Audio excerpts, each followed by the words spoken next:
Australia దేశంలో Melbourne అనే పట్టణంలో ఒక ప్రెస్బిటేరియన్ పాస్టర్ గారు చాలా సంవత్సరాల కిందట ఒక దైవజనుడిని సంఘానికి పరిచయం చేస్తూ ఉన్నారు.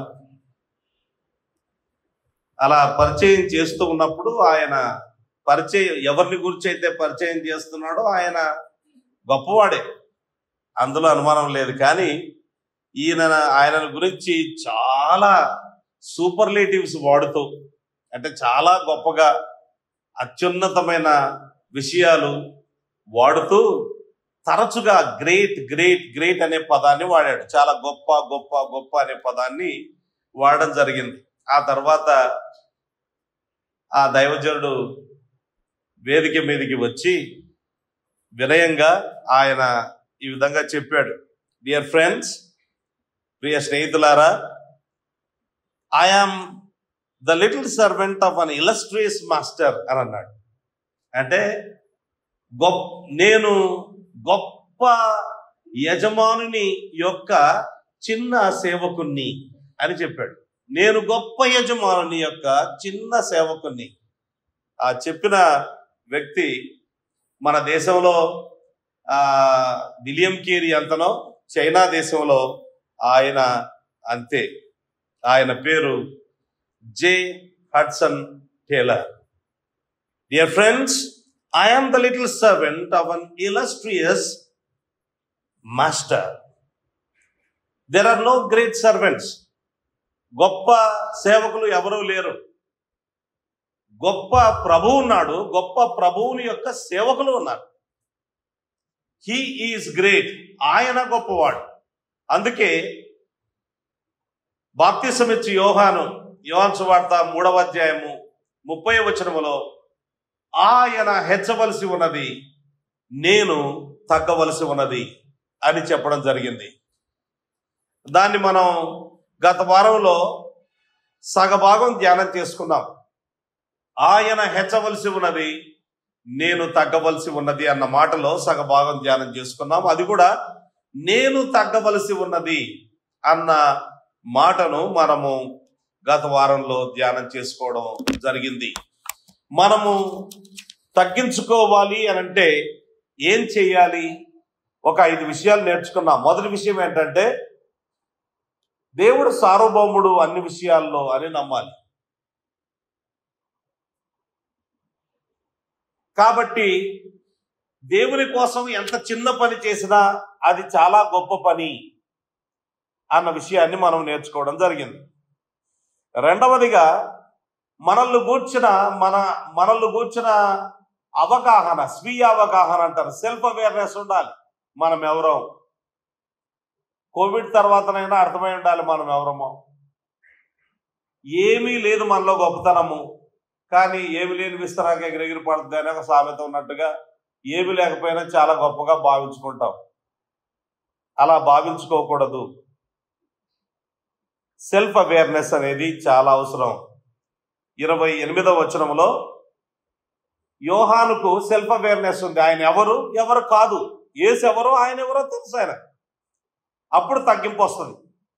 మూడవదిగా, fix your eyes on Christ. యేసుక్రీస్తు ప్రభు మీద మీ దృష్టి పెట్టాలి. మీ మీద మీరు పెట్టుకోవద్దు. I believe in myself అని అట్లా కాదు. Believe in Christ, believe on the Lord Jesus Christ. Believe yourself అని లోకం చెప్తుంది. ఏమి నమ్ముతావు నీ గురించి? దారుణం. కనుక బిలీవ్ యువర్ సెల్ఫ్ కాదు, believe on the Lord Jesus Christ. Fix your eyes on Jesus Christ and then you will have. అప్పుడు తగ్గింపు వస్తుంది అని మనం చూడడం జరిగింది. ఏడబ్ల్యూ పింక్ గారు చెప్పిన మాటలు జ్ఞాపకం చేసుకున్నాం. అదేంటంటే, తగ్గింపు అంటే ఏదో మనము ప్రయత్నం చేస్తే వచ్చే విషయం కాదది. అంటే మనంతట మనం నేను తగ్గించుకోవాలంటే రాదు. యేసు ప్రభు యొక్క గొప్పతనాన్ని చూసే కొద్దీ, వాక్యంలో చూసే కొద్దీ ఆయన గొప్పతనపు వెలుగులో మన జీవితాన్ని చూసుకున్నప్పుడు తగ్గింపు వస్తుంది. యెషయా భక్తునికి వచ్చినట్టుగా, యెషయా భక్తుడు చాలా మంచోడు అనుకున్నాడు. 3వ అధ్యాయం 4వ అధ్యాయంలో అదిగో వాడికి శ్రమ, వీడికి శ్రమ, ఆ దేశానికి శ్రమ, ఈ దేశానికి శ్రమ, వాళ్ళు బాగలేరు, వీళ్ళు బాగలేరు, వాళ్ళు బాగలేరు అన్నాడు. ఆ తర్వాత దేవాలయంలోకి వచ్చాడు 6వ అధ్యాయంలో యెషయా గ్రంథం. దేవుని యొక్క పరిశుద్ధతను చూశాడు. ఆ పరిశుద్ధత వెలుగులో తన్ను చూసుకున్నాడు. ఆ దేవుని గొప్పతనం వెలుగులో తన్ను చూసుకోగానే ఆయన తాను బాగలేనట్టుగా ఆయన గుర్తించాడు. Woe is me for I'm undone, I'm a man of unclean lips and I dwell among the people of unclean lips అని చెప్పాడు. అయ్యో నేను నశించాను, నేను రాజును చూశాను, నేను ఘోరమైన పాపిని, నా పెదాలు చెడిపోయాయి అని చెప్పడం జరిగింది. అలాగే పేతురు కూడా లూకా సువార్త 5వ అధ్యాయంలో యేసు ప్రభువు చెప్పినట్లుగా ఆయన చేశాడు. ఆ రాత్రి అంతా వాళ్ళు ప్రయాసపడ్డారు, ఏ చేప దొరకలేదు. యేసు ప్రభు వచ్చాడు, లోపలికి తీసుకెళ్ళి వెళ్ళమన్నాడు. కొంచెం ఆ ధోరణను లోపలికి తీసుకెళ్లారు. ఆ వల విశ్రమని చెప్పాడు. విశ్రమంటే ఆయన అంటాడు, నా ఏలినవాడ రాత్రి అంతా మేము ప్రయాసపడ్డాం, అయినను నీ మాట చొప్పున వల వేస్తామన్నారు.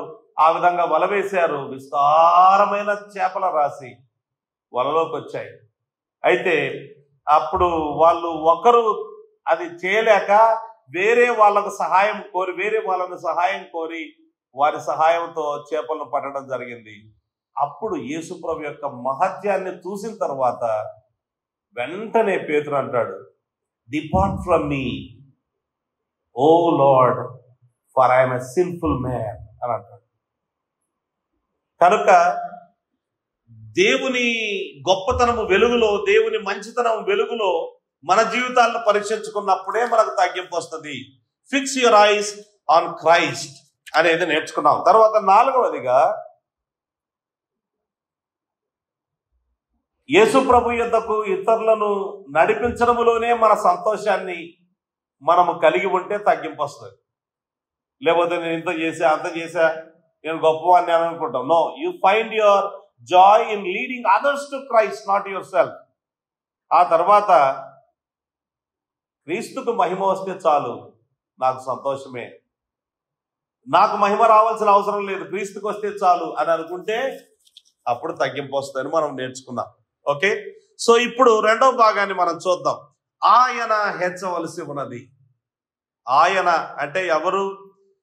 యేసుక్రీస్తు ప్రభు. బాప్తిసమిచ్చి యోహాను యొక్క శిష్యులు యోహాను కంటే ఎక్కువ తీవ్రత కలిగిన వారై, అయ్యా నీవు ఎవరికి బాప్తిసమిచ్చావో, నీవెవరి గురించి చెప్పావో, ఆ యేసు యొద్దకు ప్రజలు తండోపతండాలుగా వెళ్తున్నారు, మన దగ్గరికి ఎక్కువ మంది రావట్లేదు, వాళ్ళ దగ్గరికి ఎక్కువ మంది వెళ్తూ ఉన్నారు అని పరిచర్య అసూయతో బాప్తిసమిచ్చి యోహాను దగ్గరికి వచ్చి చెప్పారు. యోహాను ఆయన చెప్పవలసినవన్నీ చెప్పి ఆయన అన్నాడు, ఆయన హెచ్చవలసి ఉన్నది, నేను తగ్గవలసి ఉన్నది. మనము చాలా కాలము సువార్తలను ధ్యానం చేస్తూ ఉన్నాం. దాదాపు 3-4 సంవత్సరాలు మనము మార్కు సువార్తను ధ్యానం చేసుకోవడం జరిగింది. ఇప్పుడు యోహాను సువార్తలోకి వచ్చాం. సువార్తల్లో యేసుక్రీస్తు ప్రభు చాలా స్పష్టంగా కనబడతాడు. ఆయన జీవితము చాలా స్పష్టంగా కనబడుతూ ఉంది. కానీ యేసు ప్రభు కేవలము సువార్తలకు మాత్రమే పరిమితం కాలేదు. ఆ సువార్తల్లో చెప్పబడిన విషయాలు సిద్ధాంతపరంగా ఆయన ఎంత మహోన్నతుడో పత్రికల్లో అపోస్తలుడైన పౌలు కానీ ఇతరులు కానీ పత్రికల్లో వ్రాయడం జరిగింది. ప్రకటన గ్రంథంలో ఆయన మహత్యం ఎలా ఉండబోతుందో దాని గురించి కూడా వ్రాయడం జరిగింది. అంత మాత్రమే కాదు, బైబిల్ అంతా కూడా ప్రభు అయిన యేసును గూర్చి వ్రాయబడిన మాటలు.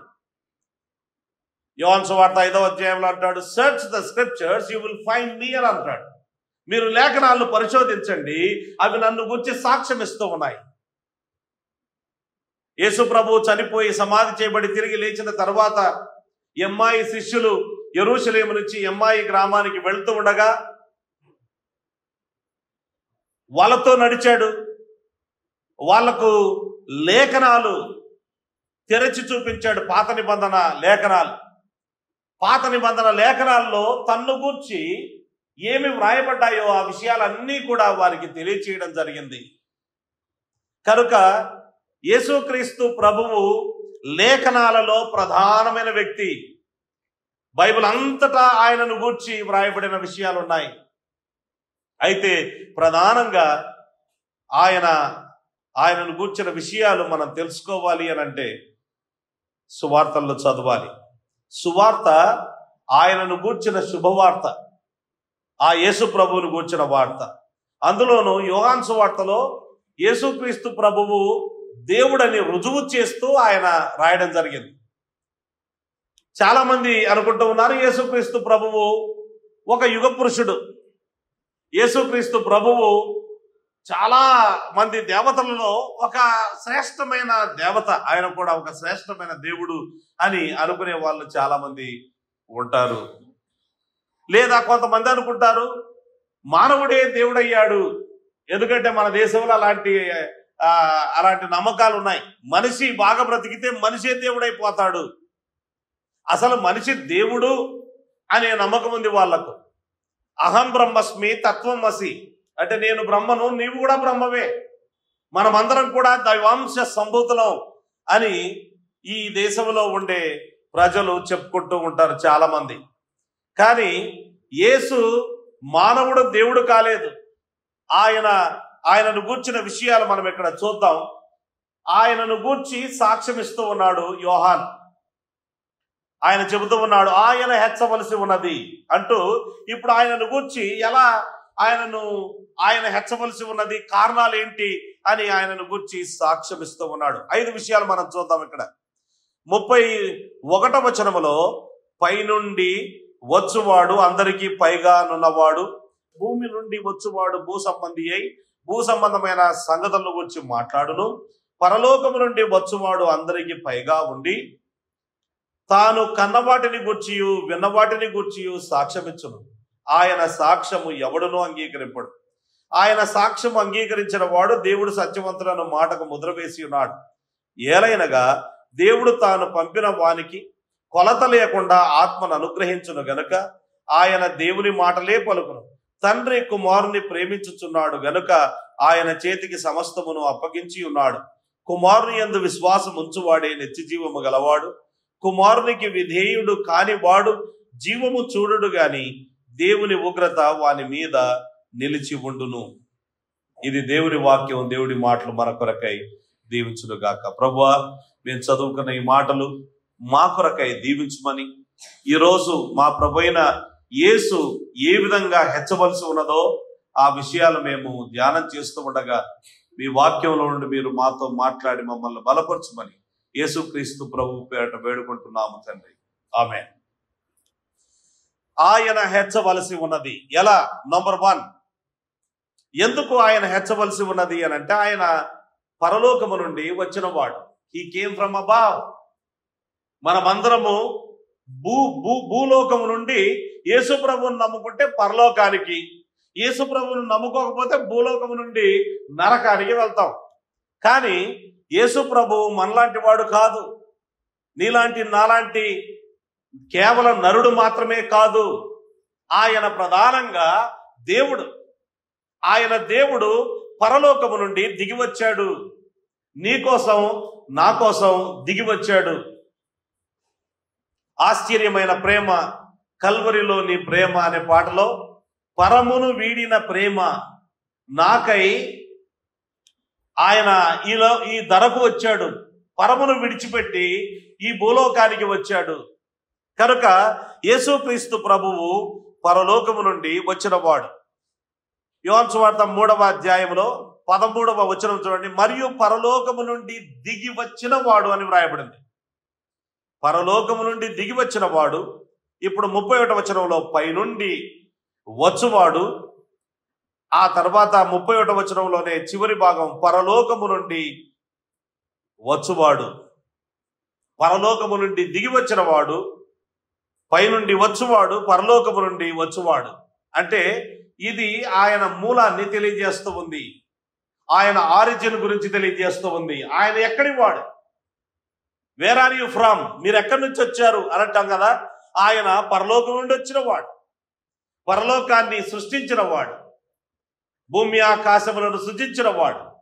పరలోకం నిరంతరం లేదు, పరలోకాన్ని ఒక రోజు సృష్టించి ఉండాలి. దేవుడు ఒక్కడే నిత్యుడు. దేవుడు నివాస స్థలముగా చేసుకొని ఆయన పరలోకం నుండి పాలించడము అనేది చేస్తూ ఉన్నాడు అని అంటే పరలోకం నిత్యము అని కాదు. అంటే దేవుడు మాత్రమే నిత్యుడు, మిగతా ఇది ప్రదేశం, పరలోకం ఒక ప్రదేశం, అది సృష్టించబడింది కనుక ఆ పరలోకములో ఆయన ఎల్లప్పుడూ ఉండేవాడు. ఆ పరలోకము నుండి వచ్చిన వాడు. ఆయన మనలాంటి భూ సంబంధి అయిన వాడు కాదు అన్న విషయాన్ని ఇక్కడ చెబుతూ ఉన్నాడు.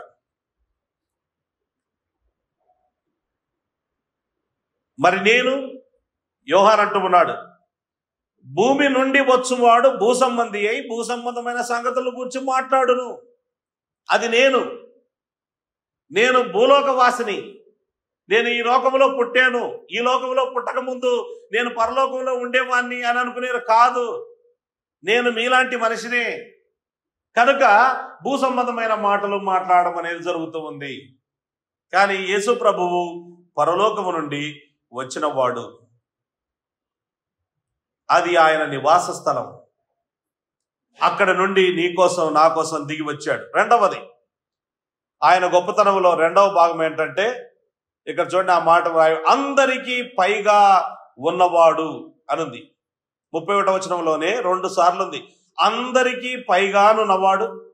చివరి భాగంలో అందరికీ పైగా ఉన్నవాడు. He came from heaven number 1 and he is above all అనుంది. ఆల్ అనే మాట గ్రీకు భాషలో అది పులింగంలో వాడచ్చు, నపుంసక లింగంలో కూడా వాడచ్చు. అంటే మాస్కులైన్ జెండర్లో ఉంది, అలాగే న్యూట్రల్ జెండర్లో ఉంది. ఏంటిది, దాని అర్థం ఏంటంటే అంటే he is above all people అని అర్థం. You can translate it that way. He is above all people and then number 2 he is above all things.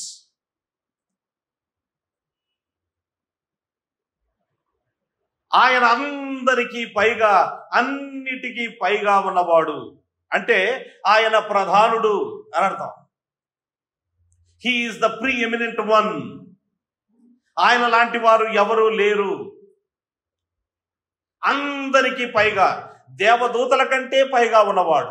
ఎందుకంటే దేవదూతలు ఆయన సృష్టి.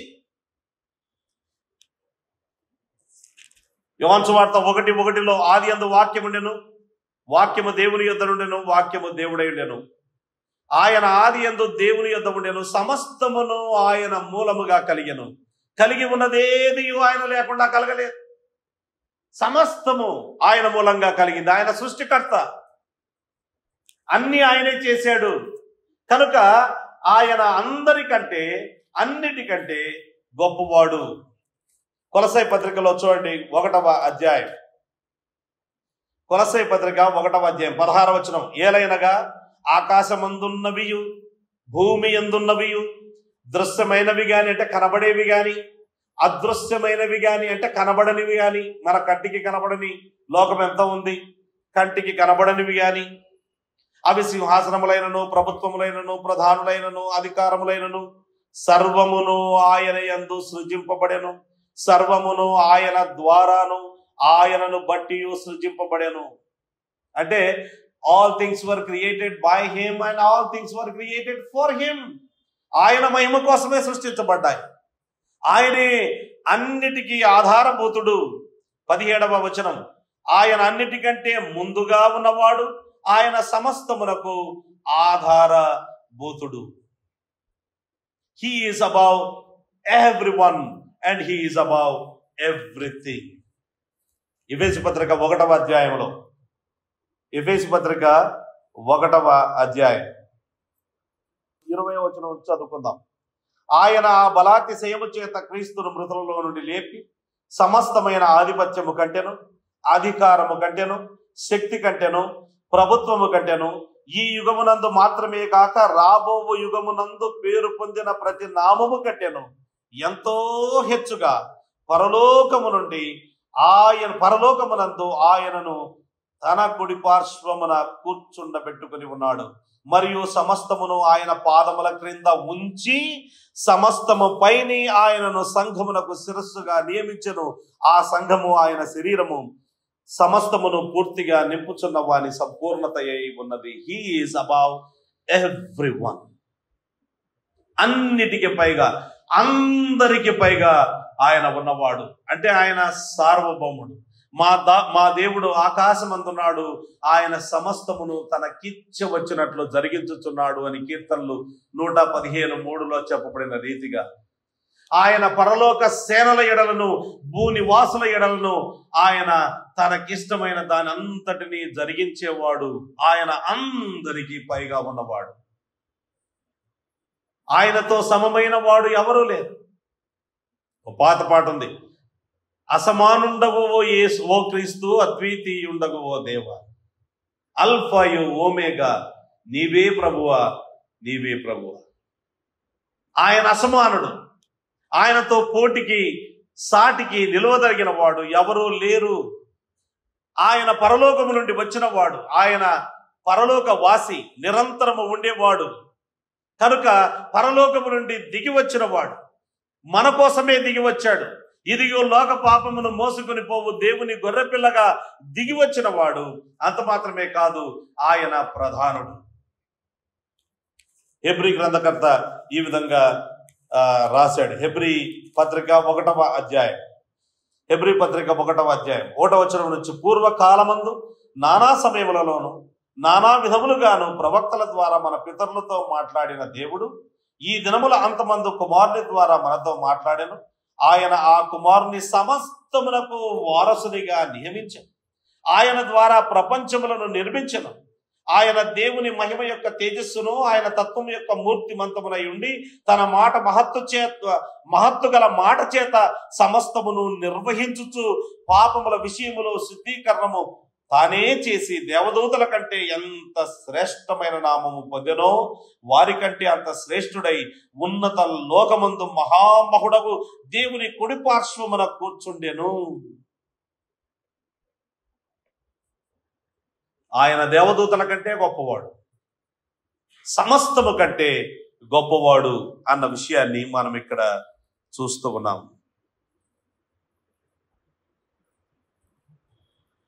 హీఈస్ అబౌవ్ ఆల్ అని అన్నప్పుడు, ఆయన అన్నిటికీ పైగా, అందరికి పైగా ఉన్నవాడు అన్నప్పుడు, he is sovereign over the universe in general and the world of men in particular. అంటే ఈ జీవము లేని ఈ సృష్టి అంతటి మీద ఆయన సార్వభౌముడు. అంత మాత్రమే కాదు, ప్రతి మనిషి మీద ఆయన సార్వభౌముడు. అంటే ఆయన సెలవు లేకుండా, ఆయన ఆజ్ఞ లేకుండా ఈ లోకములో, ఈ సృష్టిలో కానీ మనుషుల జీవితాల్లో కానీ ఏమీ జరగదు. యేసుక్రీస్తు ప్రభువు అందరికీ పైగా ఉన్నవాడు, అందరి మీద అధికారం కలిగిన వాడు, సర్వోన్నతుడై మహా ఉన్నత స్థలములలో ఆయన నివసించువాడు అన్న విషయాన్ని మనం ఇక్కడ చూస్తూ ఉన్నాం. That's number 2. రెండవది. మూడవది 32వ వచనం చూడండి. తాను కన్న వాటిని గూర్చియు విన్న వాటిని గూర్చియు సాక్ష్యమిచ్చును అనే మాట అంతటితో ఆగుదాం. మనం తర్వాత నెక్స్ట్ భాగాన్ని తర్వాతి భాగంలో మనం నేర్చుకోబోతున్నాం. తాను కన్న వాటిని గూర్చియు విన్న వాటిని గూర్చియు సాక్ష్యమిచ్చును. ఇప్పుడు 34వ వచనం 2వ భాగం. ఏలైనగా దేవుడు తాను పంపిన వానికి కొలత లేకుండా ఆత్మను అనుగ్రహించును గనుక ఆయన దేవుని మాటలే పలుకును. యేసు ప్రభు ఎవరు? ఆయన గొప్పతనం ఏంటి? ఆయన ఎందుకు హెచ్చవలసి ఉన్నది? ఆయనను మీరు నాతో పోటీ పెడుతూ ఉన్నారు ఎందుకు? నేను మనిషిని, మీరు నాతో యేసు ప్రభువుకు పోటీ పెట్టడం ఏంటి? ఆయన ఎవరో మీకు తెలుసా? ఆయన దేవుని ప్రత్యక్షత ఆయనే అయి ఉన్నాడు. He is the revolution of God. యోహాను సువార్త 1వ అధ్యాయంలో 18వ వచనములో ఈ విధంగా వ్రాయబడింది. 18వ వచనం. ఎవడును ఎప్పుడైనను దేవుని చూడలేదు, తండ్రి రొమ్మున నున్న అద్వితీయ కుమారుడే ఆయనను బయలుపరచెను. యోహాను సువార్త 14వ అధ్యాయం 8వ వచనం. అప్పుడు ఫిలిప్పు 7వ వచనం కూడా చదువుకుందాం. మీరు నన్ను ఎరిగి ఉంటే నా తండ్రిని ఎరిగి ఉందురు, ఇప్పటి నుండి మీరు ఆయనను ఎరుగుదురు, ఆయనను చూచి ఉన్నారని చెప్పాను.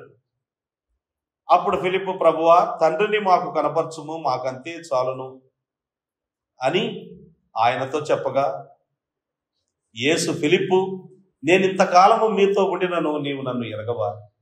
నన్ను చూచిన వాడు తండ్రిని చూచి ఉన్నాడు.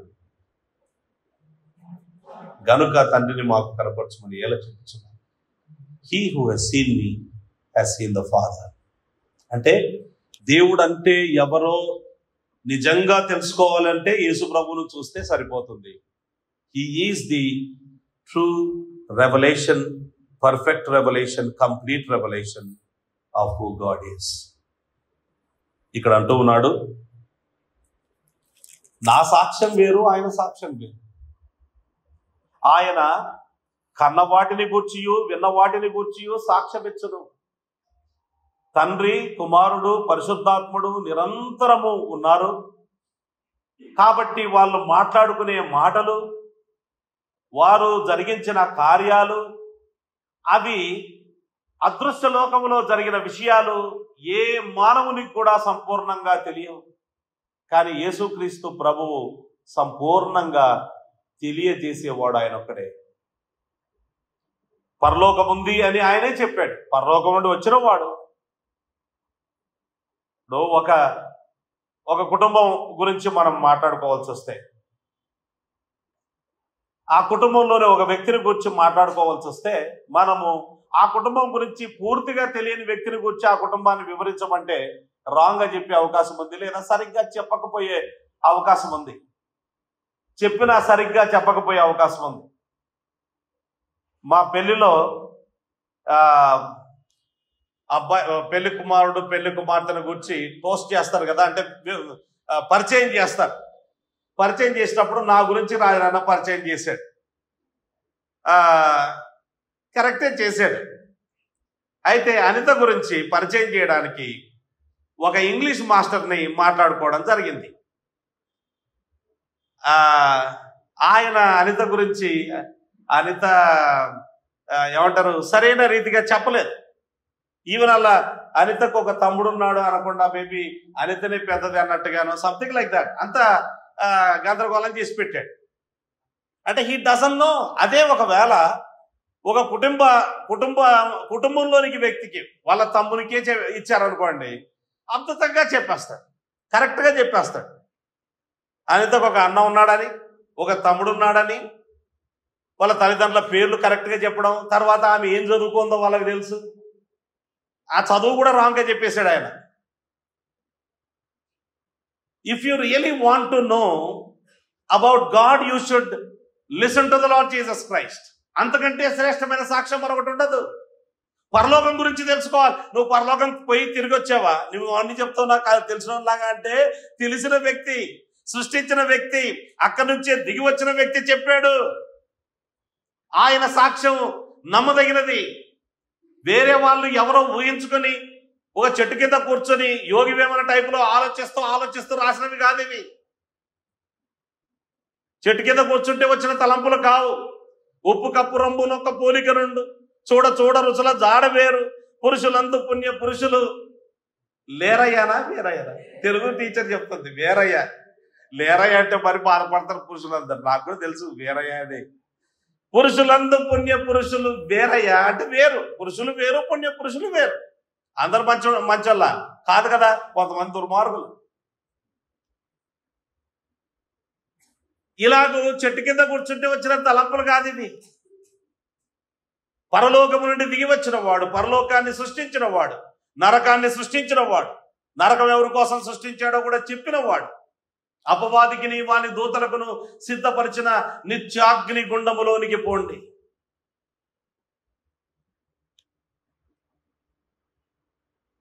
ఎవరైతే ప్రభు అయిన యేసునందు విశ్వాసం ఉంచుతారో వారి కొరకు పరలోకాన్ని సృష్టించాడు దేవుడు.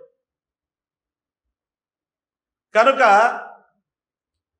ఆయనే he is the revolution of God. ఆయన సాక్ష్యము సత్యం. కనవాటిని గూర్చి విన్న వాటిని గూర్చి సాక్ష్యం ఇచ్చును. తండ్రి అయిన దేవుని గూర్చి లేదా దేవుని గూర్చి తెలుసుకోదగిన విషయాలన్నీ మనకు తెలియవు సంపూర్ణంగా. మనకు కొన్ని విషయాలే తెలుసు, అవి కూడా కొంతమందికి సరిగ్గా తెలియవు. అది తెలుసుకోవాల్సిన కొన్ని విషయాలు, క్లారిటీతో ఉన్న విషయాలు కూడా సరిగ్గా తెలియవు. అయితే మత్తయి సువార్త 11వ అధ్యాయంలో ఈ విధంగా యేసుక్రీస్తు ప్రభువు చెబుతూ ఉన్నాడు. 27వ వచనం, సమస్తమును నా తండ్రి చేత నాకు అప్పగింపబడి ఉన్నది. తండ్రి కాక ఎవడునో కుమారుని ఎరగడు. మనం ఎరగమా? తండ్రిని ఎరగమా? అద్వితీయ సత్యదేవుడమైన నిన్నును నీవు పంపిన యేసుక్రీస్తును ఎరుగుటయే నిత్య జీవం. అంటే రక్షణ ఎట్లా పొందాము ఆ మాటలు నమ్మకుండా? యోహాను సువార్త 17వ అధ్యాయం 3వ వచనంలో, this is eternal life that they may know you the only true God and Jesus Christ whom you have sent. కనుక యేసు ప్రభు తండ్రి అయిన దేవుణ్ణి మనము కూడా ఎరుగుదము. కానీ ప్రభు అయిన యేసు ఎరిగినట్లుగా ఎరగం. ఆయన తండ్రి అయిన దేవుడు సర్వజ్ఞాని, ప్రభు అయిన యేసుక్రీస్తు సర్వజ్ఞాని, పరిశుద్ధాత్ముడు సర్వజ్ఞాని. సర్వజ్ఞానిని కూర్చున్న సర్వజ్ఞానము సర్వజ్ఞానికి ఉంటుంది, వేరే వాళ్ళకు ఉండదు. మనము సర్వజ్ఞానం కాదు కాబట్టి మనము ఆయనను గూర్చిన జ్ఞానము మనకు కొంత మట్టుకే ఉంటుంది. అందుకే అపోస్తలుడైన పౌలే అన్నాడు, అంత గొప్ప విషయాలు అనేక ప్రత్యక్షతలు పొందుకున్న పౌలే అన్నాడు, మనము ఇప్పుడు కొంత మట్టుకు ఎరుగుదుము అని అన్నాడు. we know a little, కొంత మట్టుకే ఎరుగుదుము. కనుక Jesus Christ is the embodiment of God. He is the revelation of God. ఆయన చెప్పిన మాటలన్నీ కూడా ఆయనను గూర్చి యోహాను భక్తుడు అంటాడు ప్రకటన గ్రంథంలో, ఆయనకు అనేకమైన బిరుదులు ఆయనను గూర్చి రాయడం జరిగింది. అందులో ఒకటి నమ్మకమైన సత్య సాక్షి. ఆయన ఎన్నడూ అబద్ధము చెప్పడు, ఆయన సత్యవంతుడు. యేసుక్రీస్తు ప్రభు చెప్పాడు, నేనే మార్గమును, నేనే సత్యమును. I am the embodiment of truth. I am the truth. నమ్మకమైన సత్య సాక్షి. కనుక ఆయన దేవుని మాటలే పలుకు. ఆయన చెప్పిన మాటలన్నీ సత్యం. కనుక నాకు ఆ యేసు ప్రభువుకు పోలిక ఏంటి? అసలు నాతో ఆయనతో నన్ను పోటీకి పెట్టడం ఏంటి? మీరు చేసేది తప్పు అని యోహాను తన శిష్యులకు తెలియజేస్తూ ఉన్నాడు. యేసుక్రీస్తు ప్రభు కేవలం నీలాంటి నాలాంటి మానవుడో, ఒక యుగ పురుషుడో, ఒక మహానుభావుడో అలాంటి వాడు కాదు. యేసుక్రీస్తు ప్రభువు దేవుడు. ఆయన ప్రత్యక్షత నమ్మదగినది. 4వది, యేసు ప్రభు ఎవరు అంటే 35వ వచనంలో చూడండి, తండ్రి కుమారుని ప్రేమించుచున్నాడు.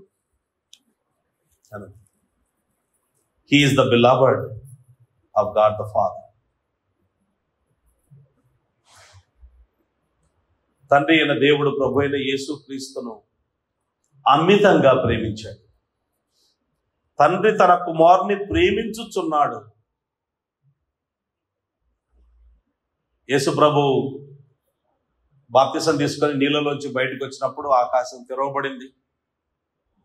పరలోకం నుండి ఒక స్వరం వినపడింది. తండ్రి అయిన దేవుడు మాట్లాడుతున్నాడు, ఇదిగో ఈయన నా ప్రియ కుమారుడు, ఈయన యందు నేను ఆనందించుచున్నాను అని అన్నాడు. This is my beloved son. Beloved, ప్రియ కుమారుడు, అత్యంత ప్రియమైన కుమారుడు.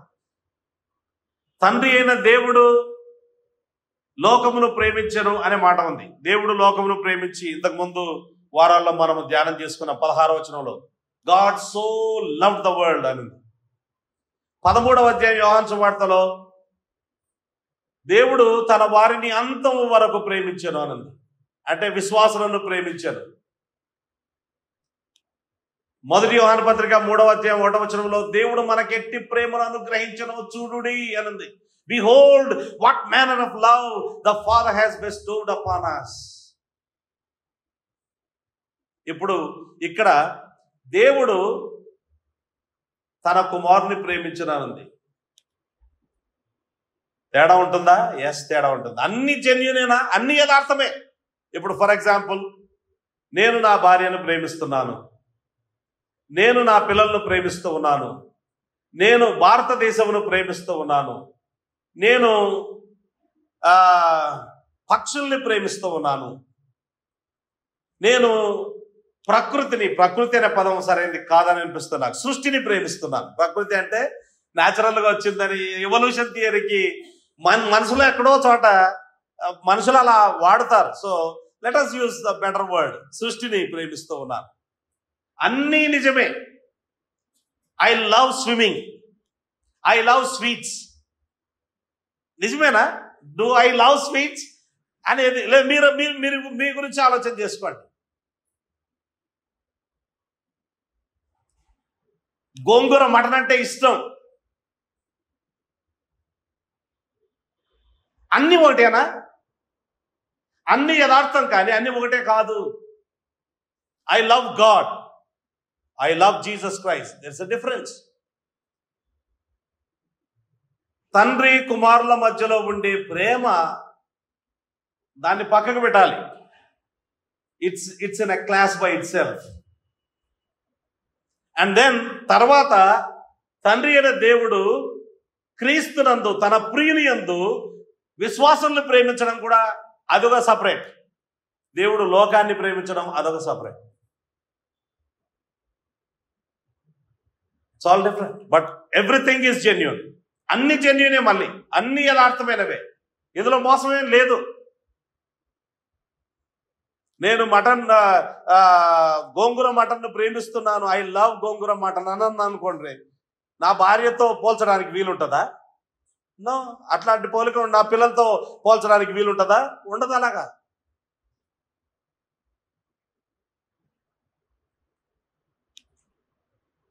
ప్రేమ కుమారుడు, ప్రియ కుమారుడు.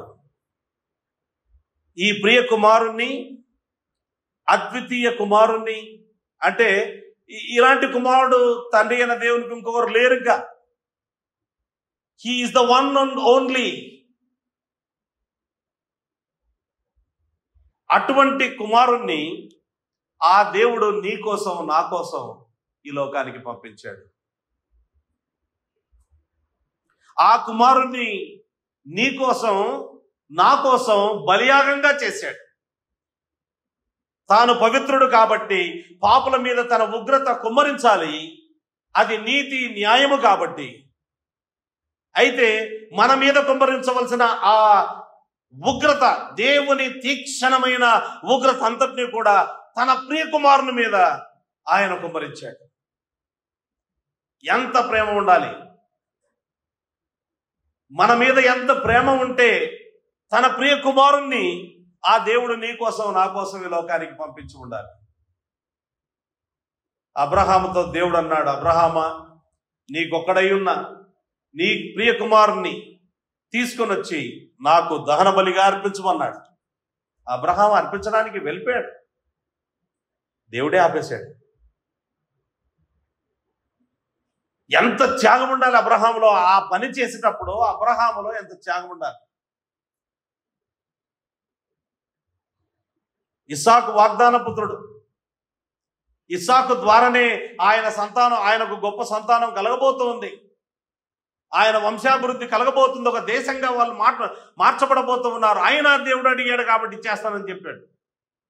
ఎంత బాధ ఉండిండొచ్చో ఆ 3 దినాల ప్రయాణం. వాళ్ళు 3 దినాల ప్రయాణం చేశారు. ఇస్సాకు తండ్రిని ఒకే ప్రశ్న అడిగాడు, బలి అర్పణకు కావలసిన గొర్రె పిల్ల ఏది అని అన్నాడు. కట్టెలున్నాయి మన దగ్గర, కానీ వేర్ ఇస్ ద ల్యాంబ్ అని అంటే, నీవే ఆ గొర్రె పిల్లవు కాబోతూ ఉన్నావు అని చెప్పగలుగుతాడు ఆయన. అబ్రహాంను ఒకసారి ఊహించుకోండి, అబ్రహాం యొక్క స్థానంలో మనం ఉండే ఒకసారి ఊహించుకోండి. అంతకంటే కోట్ల కోట్ల కోట్ల రెట్లు యేసు ప్రభు అంటే తండ్రి అయిన దేవునికి ఇష్టం. ప్రియుడు, తన ప్రియుడు అని రాయబడింది. ఇన్ హిస్ బిలవ్డ్ అనంది 4వ వచనంలో, ఎఫెసీ పత్రిక 1:4. ఆయన తన ప్రియుని యందు మనల్ని తన కుమారులుగా చేసుకున్నాడు. అంతగా ప్రేమించే యేసుక్రీస్తు ప్రభువును ఈ లోకంలోనికి రక్షకుడిగా పంపించాడు. దేవుడు లోకమును ఎంతో ప్రేమించాడు. అందుకే ఎంతో ప్రేమించాడు. ఎంత ప్రేమ ఉంటే తన అద్వితీయ కుమారుణ్ణి, తాను అతిగా ప్రేమించే కుమారుణ్ణి నీ కోసం నా కోసం బలియాగంగా పంపించి ఉండవచ్చు. దేవుడు లోకమును ఎంతో ప్రేమించను కాగా ఆయన తన అద్వితీయ కుమారునిగా పుట్టిన వాని యందు విశ్వాసముంచు ప్రతివాడును నశింపక నిత్య జీవం పొందినట్లు ఆయనను అనుగ్రహించెను. లోకము తన కుమారుని ద్వారా రక్షణ పొందుటకే గాని లోకమునకు తీర్పు తీర్చుటకు దేవుడు ఆయన లోకంలోనికి పంపలేదు. లోకానికి రక్షకుడిగా ఆయనని లోకానికి పంపించాడు. మన పాపములకు ప్రాయశ్చిత్తమై ఉండుటకు ఆయన తన కుమారుని పంపాను, ఇందులో ప్రేమ ఉన్నది అని 1 యోహాను పత్రికలో రాశారు. కనుక యేసుక్రీస్తు ప్రభువు he was the beloved of the father. ఆ ప్రియునిలో మనం ఉన్నాం, ఆయనలో మనం ఉన్నాం, మనలో ఆయన ఉన్నాడు. దీన్ని యూనియన్ విత్ క్రైస్ట్ అంటారు. యేసు ప్రభువు చేసిందంతా మనకు ఆపాదించబడుతుంది, మన పాపం అంతా ఆయనకు ఆపాదించబడుతుంది. అంటే మనం చేసిన పాపాలన్నీ ఆయనే చేశాడా అన్నట్టుగా ఉంటుంది. ఆయన చేయలేదు, ఆయన సిలువలో పాపి కాలేదు. కానీ మనము చేసిన పాపాలన్నీ కూడా ఆయన చేశాడా అన్నట్టుగా ఆయన మీదికి వాటిని వేసి ఆయనను శిక్షించడం జరిగింది. ఇప్పుడు ఆయన నీతి అంతా కూడా మనకు ఆపాదించబడుతుంది. మనము కూడా దేవుని ప్రియ కుమారులము కుమార్తెలము అయ్యాము. 5వది 35వ వచనములో ఈ మాట రాయబడింది. ఆయన చేతికి సమస్తము అప్పగించి ఉన్నాడు. All things have been given to him. ఆయన చేతికి సమస్తమును అప్పగించి ఉన్నాడు.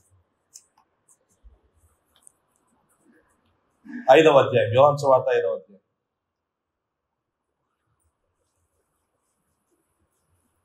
26-27 వచనాలు. తండ్రి ఎలాగూ తనంతట తానే జీవము గల వాడై ఉన్నాడో అలాగే కుమారుడును తనంతట తానే జీవము గల వాడై ఉన్నటకు కుమారునికి అధికారం అనుగ్రహించెను.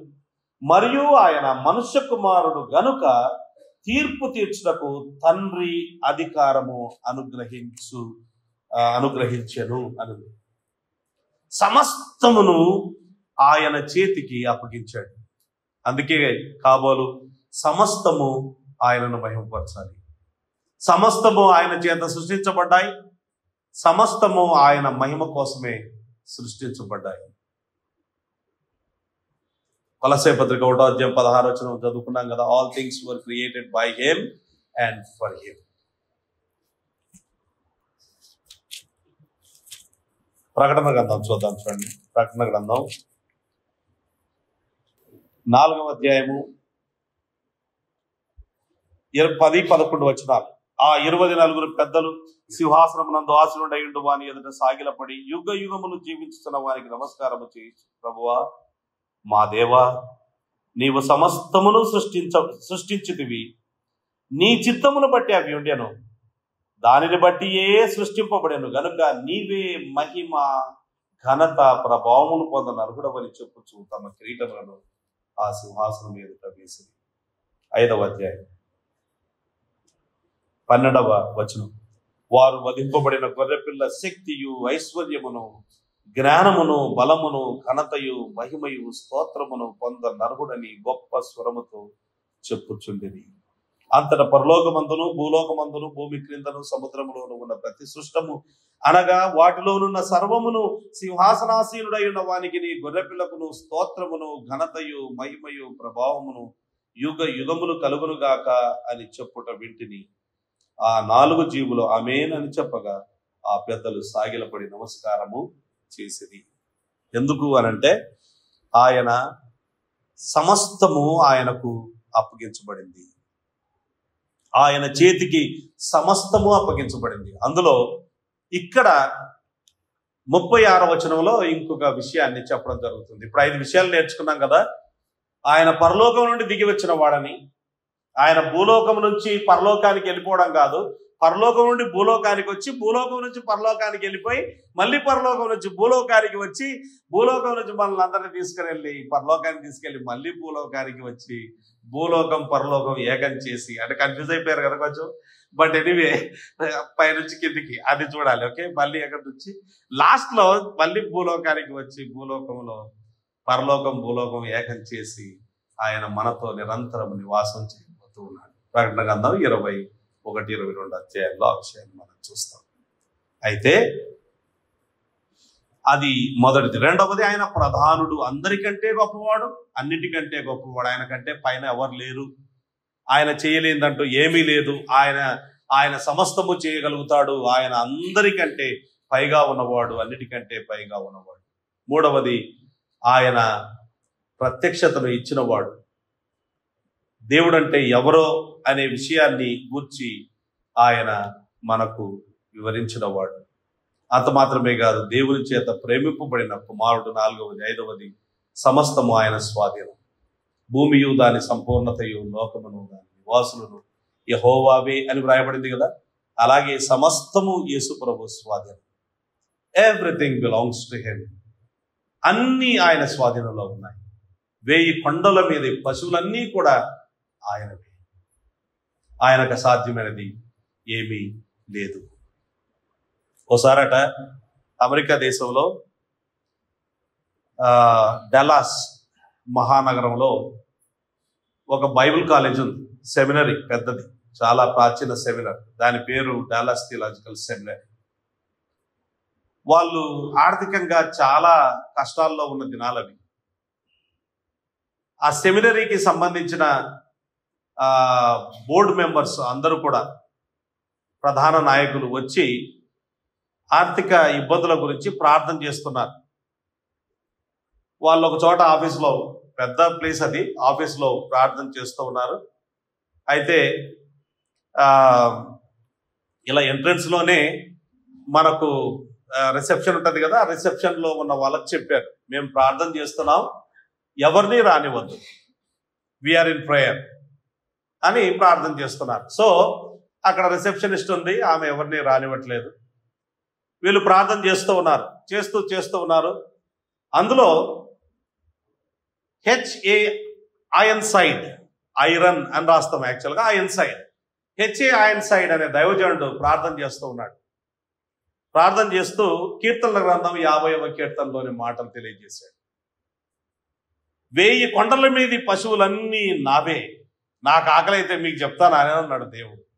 సో ఆ మాటను ఆధారం చేసుకుని ఆయన అన్నాడు, 1000 కొండల మీది పశువులన్నీ నావే అని చెప్పావు కదా ప్రభువా, వాటిలో కొన్ని పశువులను నమ్మి మాకు సహాయం చేయొచ్చు కదా, మాకు కష్టం ఉంది, బైబిల్ కాలేజీ నడపలేని పరిస్థితుల్లో ఉన్నాం, జీతాలు ఇవ్వలేని పరిస్థితుల్లో ఉన్నాం అని ప్రార్థన చేశాడు.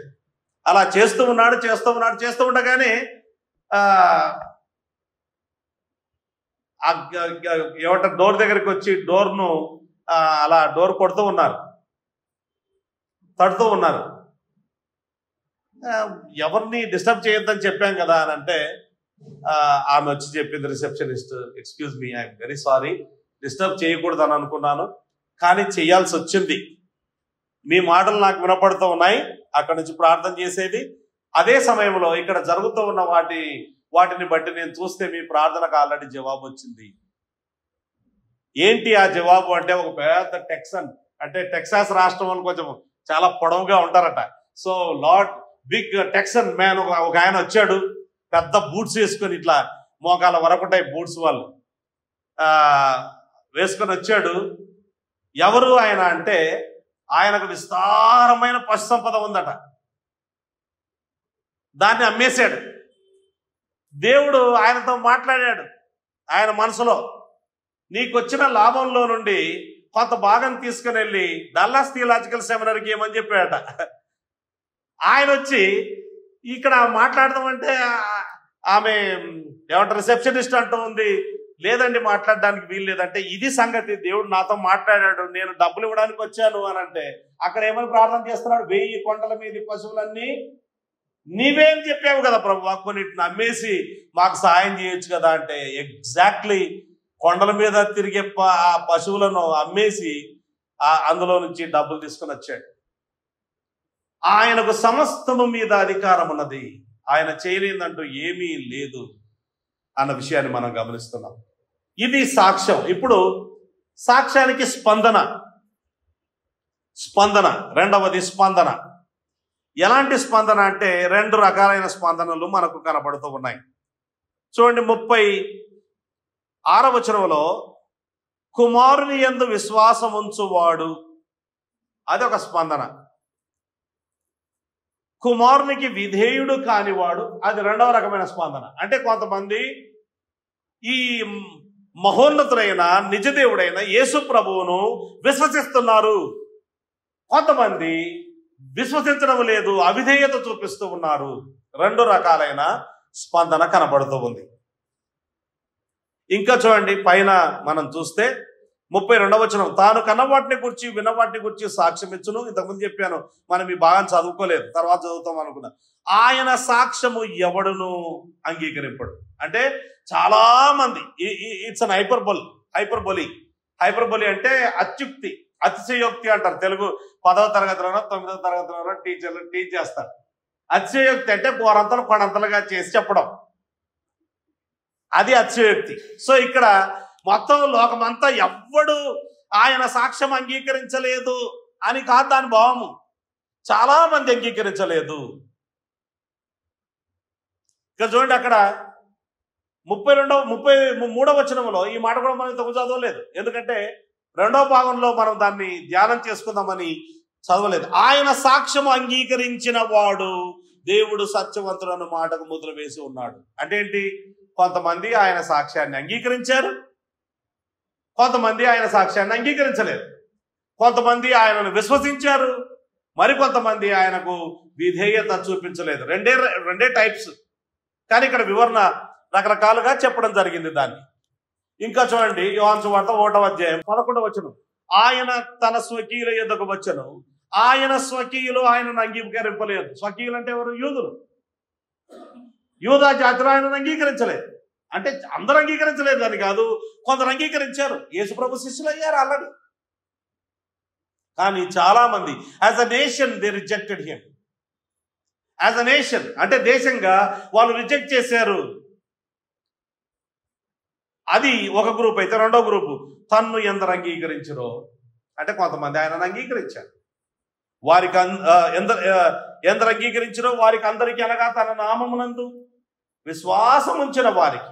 అంగీకరించిన వారంటే విశ్వాసం ఉంచిన వారు, తన నామమునందు విశ్వాసం ఉంచిన వారికి దేవుని పిల్లలకు ఆయనకు అధికారం అనుగ్రహించారు.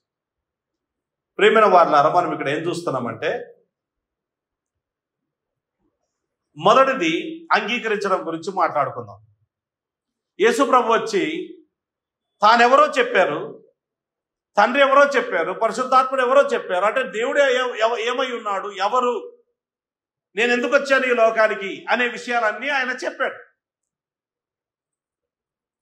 చెబితే ఆయనను కొందరు అంగీకరించారు. ఈ 3వ అధ్యాయం 1వ వచనం నుంచి ఒక పెద్ద ఆయన గురించి మనం ధ్యానం చేసుకున్నాం. ఆయన అంగీకరించినట్టు లేదు అక్కడ. 3వ అధ్యాయంలో అంగీకరించినట్టు లేదు, 7వ అధ్యాయంలో ఇంకా పూర్తిగా అంగీకరించినట్టు లేదు. కానీ యేసుప్రభువును రహస్యంగా వెంబడిస్తున్నట్టుగా ఉంది. ఆయన పేరు నికోదేము. కానీ కొందరు అంగీకరించారు.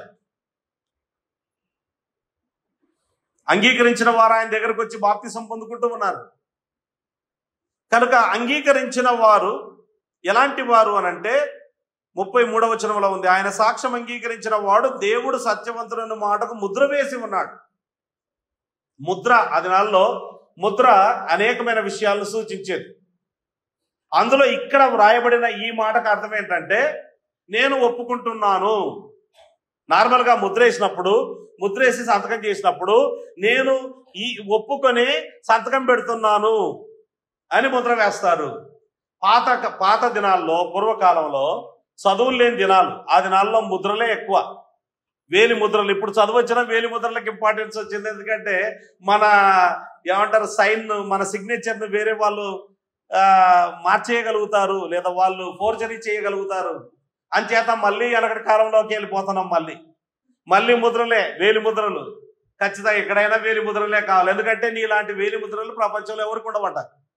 ఐ ప్రింట్స్ కానీ, ఫింగర్ ప్రింట్స్ కానీ యునిక్, ఒకరిలాగా కోరుకుండవు. ఒకరిలాంటి వ్యక్తి చూడటానికి బయటికి 7 ఉంటారని ఏదో అంటూ ఉంటారు. మరి అది కట్టుకథనో నిజమో. నాలాంటి వాళ్ళని కొంతమంది నేను చూసా, నాలాగే ఉన్న వాళ్ళని. సో అలాగూ అంటే మనలాంటి వాళ్ళు బయటికి కనబడినట్టుగా ఉండొచ్చు. నాలాంటి వేలి ముద్రలు ఎవరికి లేవు, నాలాంటి ఐ ప్రింట్స్ ఎవరికి లేవు. అందుకే ఐ ప్రింట్ చేస్తున్నారు, వేలి ముద్రలు చేస్తూ ఉన్నారు. ఇక్కడ ఏంటంటే, మేము ఈ సాక్ష్యం అంగీకరిస్తున్నాము అని చెప్పే దానికి బదులుగా ముద్ర వేశాము అని చెప్తారు, అంతే. We really believe. కనుక యేసుక్రీస్తు ప్రభునందు విశ్వాసం ఉంచిన వారు ఏమంటూ ఉన్నారంటే, దేవుడు సత్యవంతుడు అని తెలియజేస్తున్నారు అనే మాటకు ముద్ర వేస్తున్నారంటే ఏంటంటే, దేవుడు చెప్పిన మాటలు సత్యము అని మేము నమ్ముతున్నాము అని అంటున్నారు వీళ్ళు. సో వీళ్ళకేమవుతుంది అని అంటే 36వ వచనంలో చూడండి, కుమారుని యందు విశ్వాసం ఉంచువాడే నిత్య జీవము గలవాడు. వీళ్లకు నీవు ఇలా స్పందిస్తే, అంటే యేసు ప్రభు ఎవరో అన్న విషయాన్ని అర్థం చేసుకొని ఆయనకు సరిగ్గా నీవు స్పందిస్తే నీకు నిత్య జీవం వస్తుంది. 3:16లో కూడా మనం చూసాం, నిత్య జీవము పొందినట్లు ఆయనను అనుగ్రహించెను అనుంది.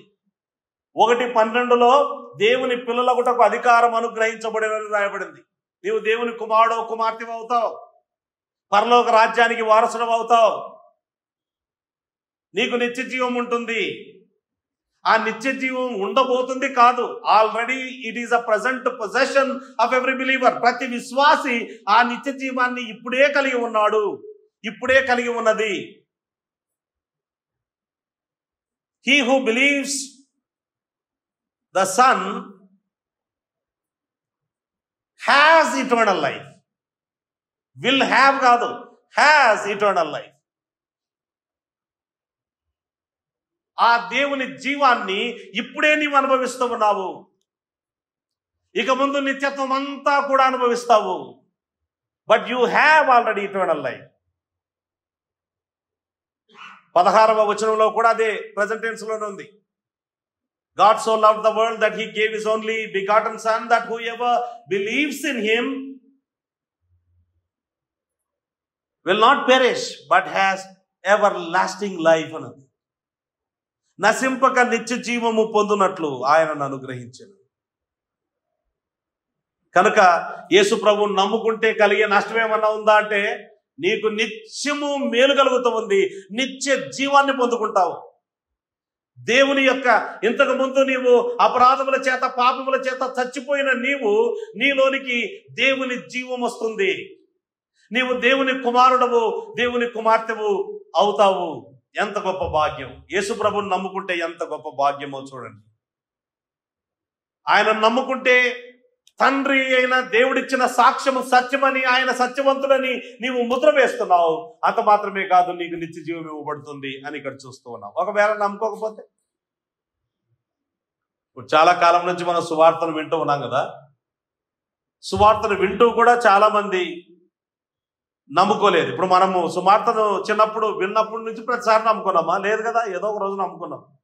అంటే ఆ నమ్ముకునేంత వరకు మనం అవిధేయతలోనే ఉన్నాం, అవిధేయతలోనే జీవించాం. చూడండి, ఇక్కడ రెండవది, నమ్ముకోకపోతే ఏం జరుగుతుంది అంటే 36వ వచనం, కుమారునికి విధేయుడు కానివాడు అసలు ఇక్కడ ఏమని ఉండాలంటే కుమారుని యందు విశ్వాసం ఉంచని వాడు అని ఉండాలి.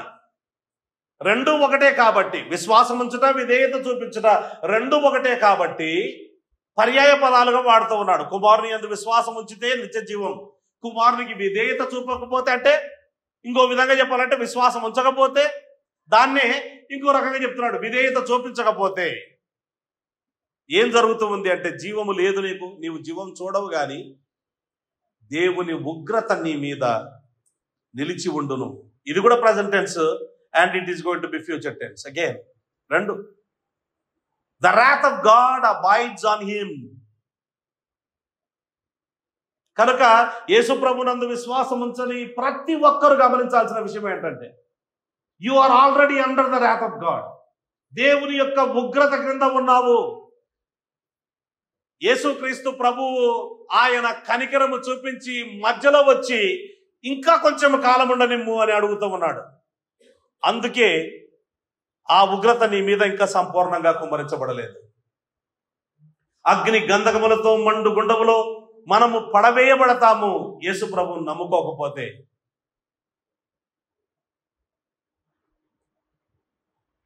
You are not the object of his grace, but you are the object of his terror and anger, the wrath of God. ఎందుకు దేవుడు అంత ఉగ్రత చూపించాలి అని అంటే, మనము ఎవరికి వ్యతిరేకంగా పాపం చేస్తున్నాము అన్న దాన్ని బట్టి తీవ్రత ఉంటుంది.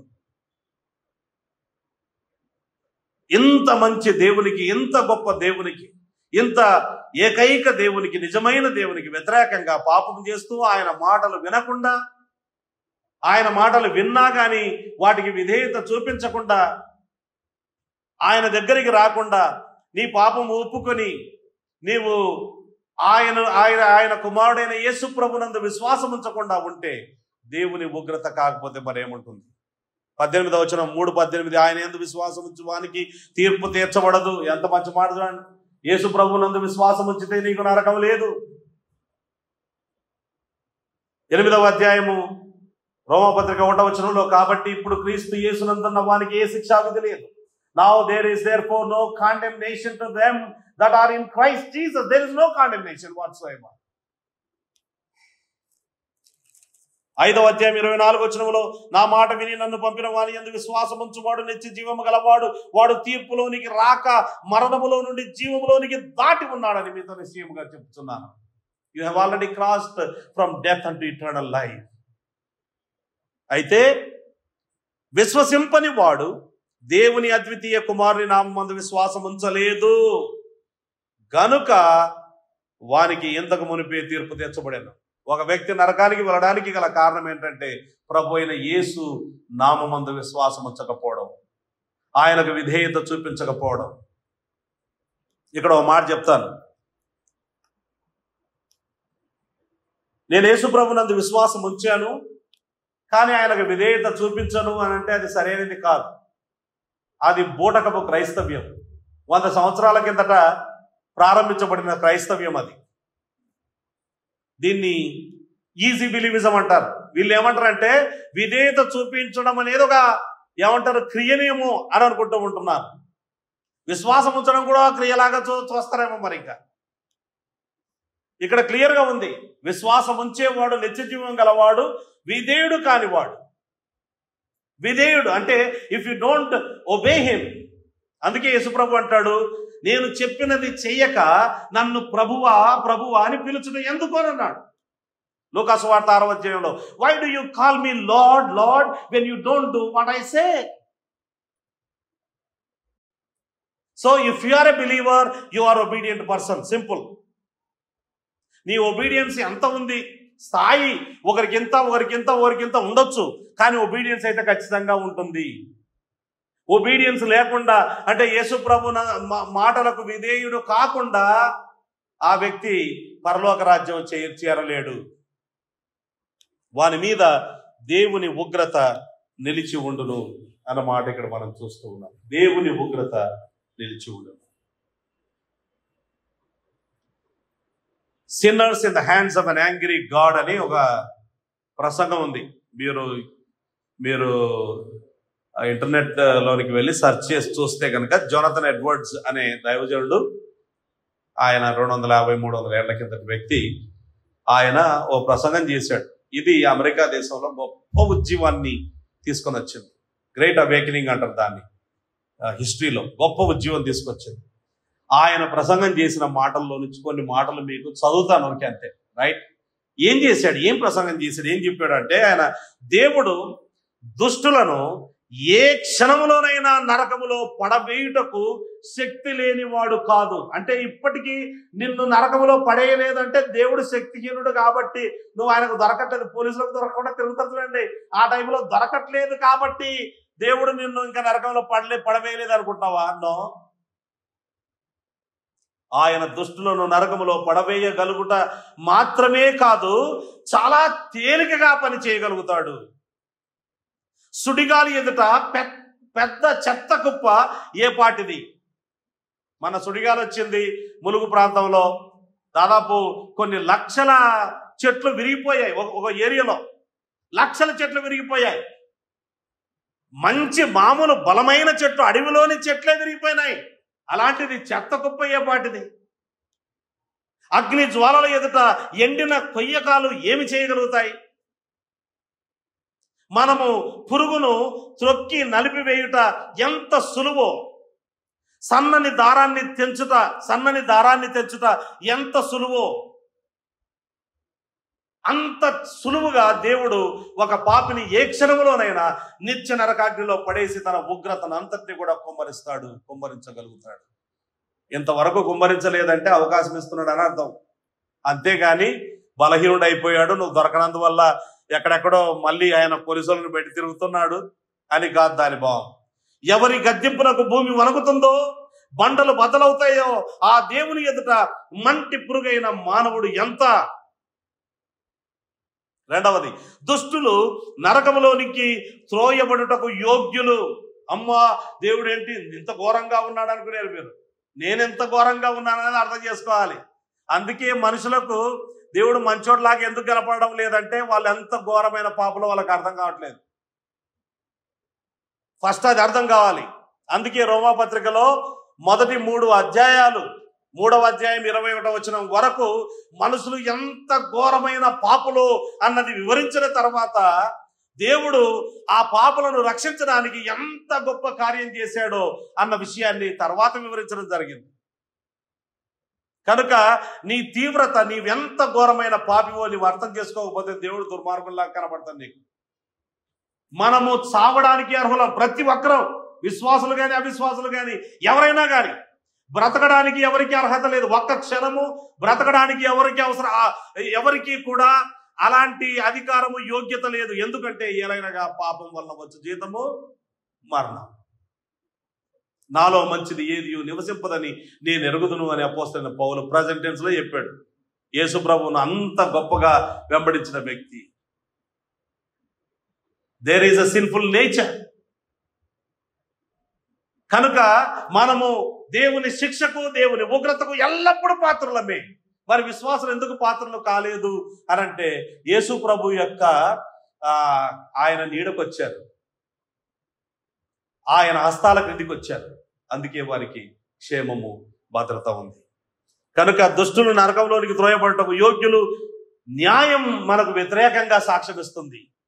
కిలేం kill him kill him, punish him punish him, punish her punish her, punish him punish him అని న్యాయం మన మీద నేరస్థాపన చేస్తుంది, మనల్ని వెంటాడుతూ ఉంది.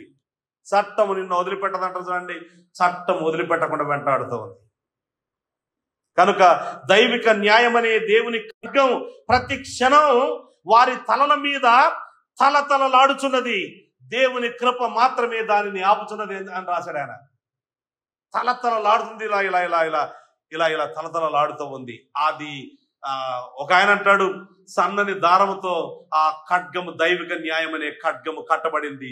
అది తెగడం, మన తలలు తెగడం ఆలస్యం. అది తెగిన తోడనే మన తలలు తెగుతాయి. తర్వాత వారు ఇంతకు మునిపే నరక శిక్ష కింద ఉన్నారు. అంటే మారు మనసు పొందని ప్రతివాడు నరకానికి చెందిన వాడే. అది వాని నివాసం. That is your house, that's your destiny. That is your place and you will end up there. అది వాని నివాసం, అక్కడికే వాడు వెళ్ళాలి. యోహాను సువార్త 8:23 మీరు క్రింది వారు అని వ్రాయబడింది.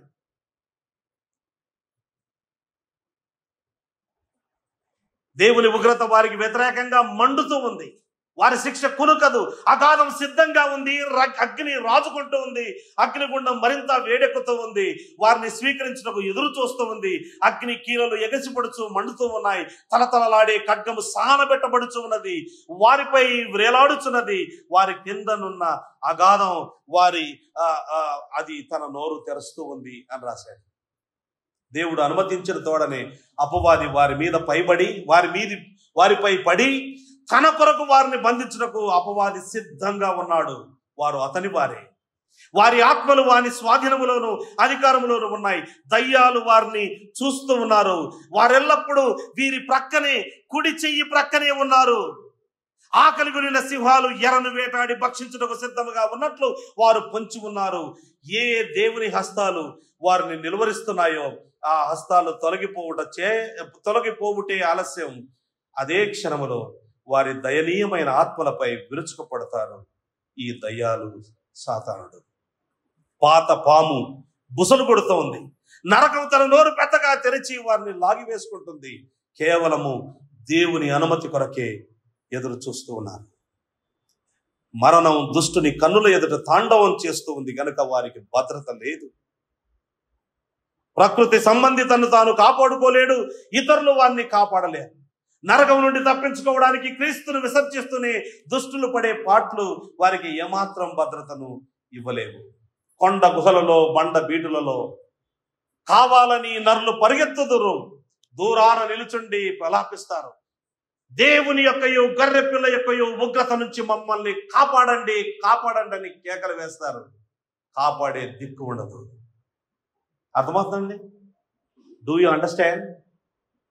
క్రిస్టియన్ కుటుంబంలో పుట్టిన బాయ్స్ అండ్ గర్ల్స్, ఇక్కడ ఎవరైతే యేసు ప్రభునందు విశ్వాసం ఉంచలేదో, you are under this every moment of your life. చచ్చిపోతే ఇంకొక అవకాశం ఉండదు మళ్ళీ రక్షణ పొందడానికి. నీవు చనిపోయిన తర్వాత నీ పరిస్థితి ఇంతకంటే, ఇది ఊరికే కొంచెం కొంచెం వివరించిందే, ఇంతకంటే నిరంతరము బహు భయానకంగా ఉండబోతుంది. అందుకే ఇప్పుడే దేవుడిచ్చే సాక్ష్యాన్ని అంగీకరించి ప్రభు అయిన యేసు క్రీస్తును నీ సొంత రక్షకుడిగా, ప్రభువుగా స్వీకరిస్తేనా సరే. లేకపోతే you are under the wrath of God. కళ్ళు మూసుకోండి, ప్రార్థన చేసుకోండి.